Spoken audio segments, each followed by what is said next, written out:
Ақтау қаласынан Алматыға арнайы келген Жанат Өтепова үйін кепілге қойып 8 миллион теңге несие алған. Алғашқы 2 жылда жақсы төлеп, дағдарысқа байланысты төлей алмай қалған борышкер зейнет жасымда мені ешқайда жұмысқа да алмайды. Несиемді қайтып төлемекпін деп уайым жейді. Егер мен кредитті төлей алмасам, енді үйді босат дейді ғой, енді заңы бойынша солай.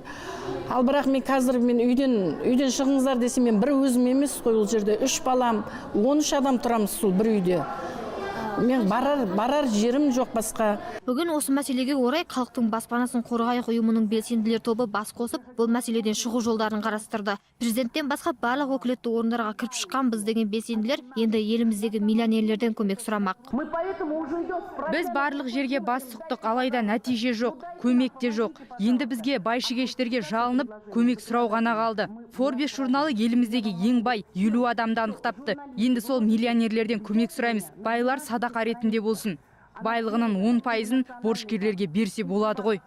Халық банк астаналық бір борышкердің пәтерін тартып алды. Осылай жалғаса берсе, халқымыз баспанасыз қалады деп алаңдаған Гүлайша Мүсілтаева қарапайым халықтың баспаналарын сақтап қалу үшін күресті жалғастырмақ ниетте. Халықтың жағдайы өте нашар.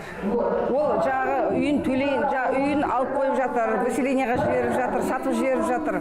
Оның барлығы жаңа банктың құзырындағы нәрселер. Банк енді қазір государственный судебный исполнительдер бар, государственный, сосын частный судебный исполнительдер бар. Соның арқасында халықты жалғыз баспанасыз қалдырып отыр.